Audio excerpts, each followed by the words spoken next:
పూరా లోకల్. ఏ సంక్షేమ పథకానికైనా ఇందిరమ్మ పేరు మనం పెడుతున్నాం. హైదరాబాద్ నగరంలో పేదవాళ్లకు 5 రూపాయల భోజనం పెట్టాలని, పేదవాళ్లకు కూలి పోయే వాళ్లకు పొద్దున్నే టిఫిన్ చెయ్యడానికి క్యాంటీన్లు పెట్టి ఇందిరమ్మ పేరు పెడితే ఈ తలమాచిన దద్దమ్మలు సోయిలేనోళ్ళు ఇందిరమ్మ పేరు పెడతారా అని ధర్నా చేసిరు.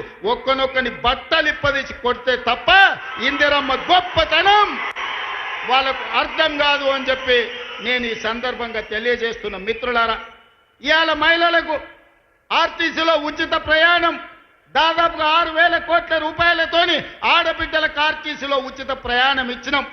ఆర్టీసీ ఉచిత ప్రయాణమే కాదు, ఆడబిడ్డలకు 1000 బస్సులు కొనిచ్చి 1000 బస్సులు ఈరోజు ఆర్టీసీ కార్పొరేషన్ కు ఆర్టీసీ బస్సుల యజమానులను ఆడబిడ్డల్ని చేసిన చరిత్ర మనది.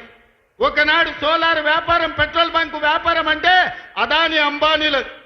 కానీ ఇవాళ అదే సోలార్ బిజినెస్ 1000 మెగావాట్లు ఆడబిడ్డలకిచ్చి రాష్ట్ర ప్రభుత్వంతో ఒప్పందం చేసి ఇవాళ సోలార్ వ్యాపారం అదానితో పోటీ పడే విధంగా ఆడబిడ్డల్ని మన ప్రభుత్వం తీర్చిదిద్దింది.